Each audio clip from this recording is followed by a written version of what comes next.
Casteism इतना ज़्यादा matter करता है। जब हमने शादी कर ली उसके बाद कास्ट का पता लगा कि हाँ, मम्मी पापा नहीं मान रहे हैं कास्ट के बारे में। समाज में हम क्या मुंह दिखाएंगे, इस कास्ट में छोटी जाति में शादी कर ली है। कास्ट के बारे में बताया कि ये भंगी जाति से हैं, इस तरीके से संबोधन किया उन्होंने हमारी जाति को। कभी नहीं मिलते हैं, 9 साल हो गए, ना तो फ़ोन, ना कोई फ़ोन और ना कभी मिले हैं वो लोग। कभी याद तो आती होगी? बहुत याद आती है, पर वो लोग ना मिलना चाहते हैं और ना बात करना चाहते हैं।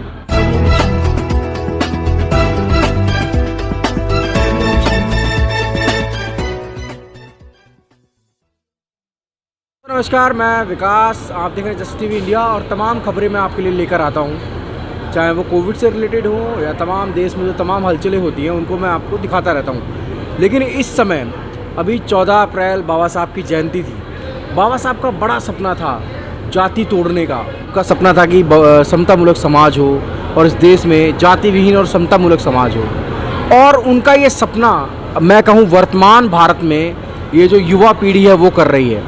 इस समय मेरे साथ राहुल टाक जी हैं और आप हैं मोनिका यादव जी। ये राहुल टाक हैं, ये है मोनिका यादव जी। दोनों ही हस्बैंड वाइफ हैं और इन्होंने शादी की है। इनसे बात करते हैं। राहुल जी क्या कहेंगे, कैसा रहा ये, क्योंकि दोनों ही डिफरेंट जातियों से हो आप, तो फिर कैसे हुआ सब कुछ ये? आपके चैनल के माध्यम से पहले मैं आपको धन्यवाद दूंगा और तमाम अम्बेडकरवादियों को मेरा क्रांतिकारी जय भीम। सफ़र तो बड़ा मुश्किल भरा रहा क्योंकि उस समय पे हमारे पास कुछ साधन संसाधन भी नहीं थे। हम स्टूडेंट ही थे। 9 साल पहले फर्स्ट ईयर में थे हम जब शादी की हम लोगों ने। तो ये मेरी वाइफ है मोनिका, तो एजुकेशन की तरफ इसका ज़्यादा ध्यान था। तो फर्स्ट ईयर के बाद हमने पढ़ाई इसकी निरंतर रखी।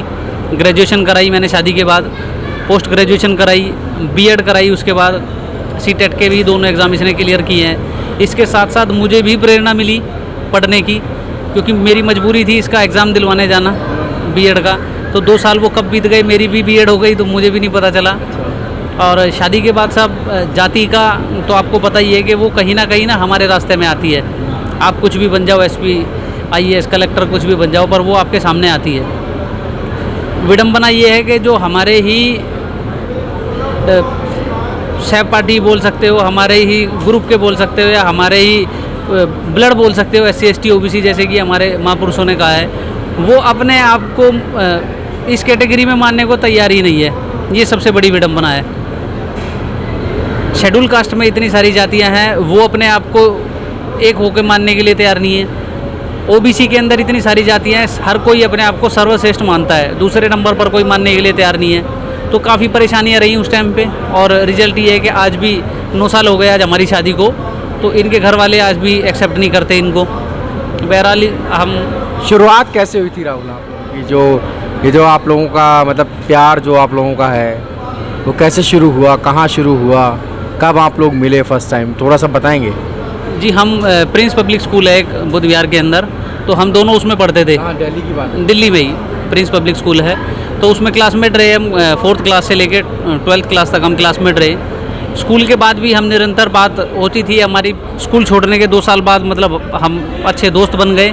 उसके 2 साल बाद हमने जब ये आप लोगों का प्यार व्यार चल रहा था जी, तो उस समय क्या इनको कास्ट के बारे में पता था आपकी? नहीं सर, मुझे नहीं लगता कास्ट के बारे में पता था। अच्छा, आपको मोनिका, आपको इनकी कास्ट के बारे में पता था? नहीं पता था कास्ट के बारे में, और कास्ट के बारे में शुरू से ही परिवार से कुछ बताया भी नहीं गया है कि कास्टिज्म के नाम की कोई चीज़। अच्छा, इनको कास्ट के बारे में नहीं पता जी। फिर उसके बाद फिर क्या हुआ? उसके बाद सब 2 साल तक हम अच्छे दोस्त रहे, अच्छे रिलेशन में रहे, और मतलब 2011 में शादी कर 2011 से हम अच्छे दोस्त बने। 2010 में हमने स्कूल छोड़ दिया था, मतलब 12th हो गई थी हमारी। 2013 में हमने शादी करी।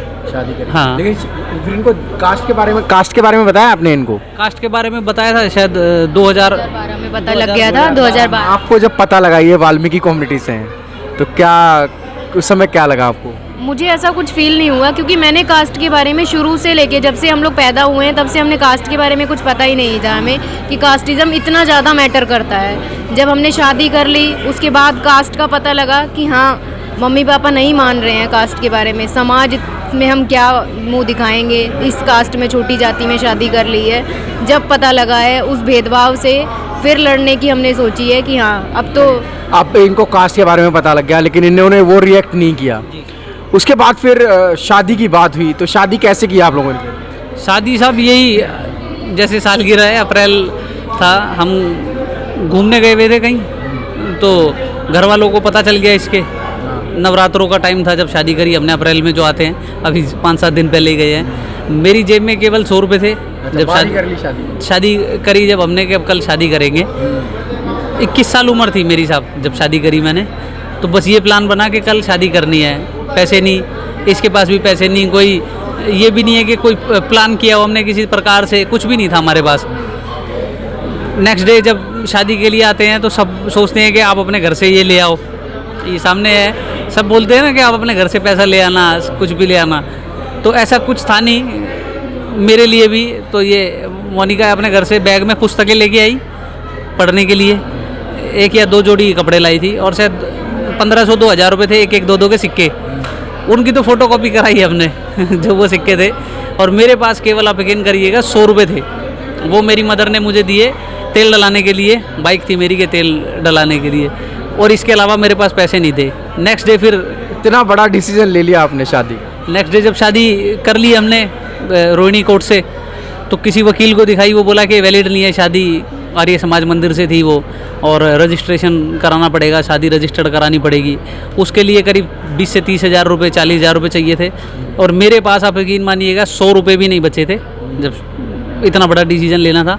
पर मेरे साथ मेरे 1-2 दोस्त थे, बहुत अच्छे दोस्त मेरे छूट भी गए उस टाइम पे, जो मेरे जिगरी दोस्त थे वो छूट भी गए। लेकिन मेरे रिलेटिव, मेरे 2 दोस्त जो मेरे रिश्तेदार भी हैं, मेरे भाई भी हैं, मेरे सब कुछ है, वो मेरे साथ थे। उन्होंने मेरा पूरा साथ दिया, पैसों में भी, जो भी 10-20 हज़ार 30 हज़ार की मदद उन्होंने करी मेरी। और उसके बाद जो सबसे बड़ा डिसीजन था, शादी तो हमने कर ली, इसके लिए था कि ये अपने मदर फादर को कैसे फेस करेगी थाने में। नेक्स्ट डे जब हमें थाने में पेश होना था। इनसे बात करता हूं। मोनिका जी, शादी होने के बाद फिर कैसे पता लगा घर वालों को आपके? घर वालों को हम लोग पुलिस स्टेशन में गए, तो वहाँ से फ़ोन गया घर वालों के पास, तो पापा और भाई आए वहाँ पे। मैं सबसे छोटी हूँ, मेरे 2 भाई बड़े हैं, तो वो लोग आए वहाँ पे। उन लोगों ने फिर यही कहा कि ये सब चीज़ें छोड़ो, कुछ नहीं है ये शादी वादी, और चलो घर वापस चलो। और वो लोग बार बार बोलते रहे, प्रेशर भी करवाया वहाँ से पुलिस वालों से, पर मना ही कर दिया था मैंने कि मुझे नहीं जाना है, अब शादी हो चुकी है। पर पापा मम्मी बिल्कुल मानने के लिए तैयार नहीं थे कि ये शादी हम नहीं मानते हैं, चाहे तुम कितने भी पेपर्स ले आओ, कितने भी उसको अप्रूव्ड करा लो, हमारे लिए ये कोई शादी नहीं है, हमारे लिए हम नहीं मानेंगे इस शादी को कभी भी। और वो लोग आज तक भी नहीं माने हुए हैं। उसके बाद फिर आप क्या करा? फिर आप लोग पुलिस स्टेशन से इनको घर लेकर आ गए? हाँ जी साहब, पुलिस स्टेशन से फिर वो काफ़ी समझाया, इसके घर वालों ने कास्ट के बारे में बताया कि ये भंगी जाति से हैं, इस तरीके से संबोधन किया उन्होंने हमारी जाति को, और कहाँ जा रही है तू, खुश नहीं रह पाएगी, बहुत मतलब मेंटली भी टॉर्चर करा। पर वो इसका डिसीजन था, वो मेरे साथ है आज भी। तो और मोनिका, फिर अभी रियल जो सच है वो बताओ, कितना खुश हैं आप इनके साथ? मैं बहुत खुश हूँ, क्योंकि मैं जो चाहती थी वो मुझे मिल रहा है। मेरे को एजुकेशन चाहिए थी, वो मैं आज भी कर रही हूँ। I am very well educated, पढ़ाई अभी भी मैं जारी रख रही हूँ, और मेरे फादर भी यही चाहते थे। मैं उनका जो सपना है वो चाहे मेरे साथ रहें चाहे ना रहे, मैं उनका सपना ज़रूर पूरा करूँगी। वो चाहते थे कि मेरे पास एक गवर्नमेंट जॉब हो, मैं अपने पैरों पे खड़ी रहूँ, वो मेरे जहन में अभी भी है, और वो मरते दम तक रहेगा। मैं अब हम इस विचारधारा से, बाबा साहेब की विचारधारा से जुड़े हुए हैं, जो वो खुद शिक्षा चाहते थे, और मैं भी वही चाहती हूँ। तो ये हमें हमें इस चीज़ से मोटिवेट ही हुए हैं बाबा साहेब की उससे जुड़ के। तो अभी मोनिका कितनी बार मिल पाते हैं अपने पेरेंट्स से? कभी मिलना हो?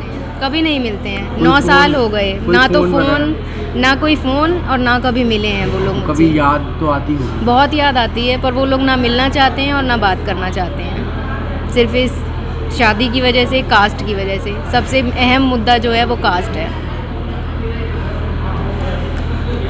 दोस्तों, खैर मेरे चेहरे पे आप स्माइल देख रहे होंगे, लेकिन वाकई में ये बहुत ही गंभीर विषय है इस देश का, हज़ारों लोग मार दिए जाते हैं सिर्फ इसलिए कि वो अलग कास्ट में शादी कर लेते हैं। और सबसे इम्पोर्टेंट चीज़ है कि SC, ST और OBC इस देश में संविधानिक रूप से जो उन्हें नाम दिए गए हैं, SC, ST, OBC, जो बाबा साहब ने जो नाम दिए थे उनको संविधानिक रूप। लेकिन सबसे इम्पोर्टेंट चीज़ ये है कि ये बच्चे अगर इनके पेरेंट्स भी ये वीडियो देख रहे हैं तो एक बार सोचें, अगर आप अपनी बच्ची को कहीं और भी करते तो वो भी तो लड़के के साथ ही होती शादी उसकी, किसी और के साथ तो होती नहीं। क्या मालूम वहाँ पर आपकी बेटी दुखी रहती, लेकिन आज यहाँ पर जिस लड़के के साथ उसकी शादी हुई है वहाँ पर खुश है। एक बात और मैं कहता हूँ, समाज, परिवार और आपकी जाति के लोग आप जब बहुत खुश होंगे तभी आपके साथ नज़र आएंगे, लेकिन जब आप दुख में होंगे तो शायद वो आपके साथ कभी नज़र नहीं आएंगे। ये समाज, परिवार और जाति के लोग जो होते हैं वो सिर्फ़ और सिर्फ मजाक उड़ाने के लिए होते हैं, लेकिन जब आपके साथ बुरा होता है तो आपका मजाक बनाएंगे, लेकिन आपके अच्छाई जब आपके साथ कुछ अच्छा हो रहा होगा तो शायद अभी ये लोग नहीं आएंगे, तब शायद आपसे ये जलेंगे। तो ये वो लोग हैं, इनको आपको पहचानना होगा। आज आपके बच्चे खुश हैं। अब मैं सिर्फ पर्सनल तौर पे ये कह सकता हूँ कि आप भी एक बार मिलने की कोशिश करें, अपनी बेटी को तो जानें कि वो कितना खुश है इसके साथ। तमाम खबरों के लिए आप देखते रहिए जस्टिस TV इंडिया। और दोस्तों आप भी कमेंट करें, एटलीस्ट बच्चों ने शादी तो की है, एक साथ रह ही तो रहे हैं, गुनाह क्या किया है। तमाम खबरों के लिए आप देखते रहिए जस्टिस TV इंडिया।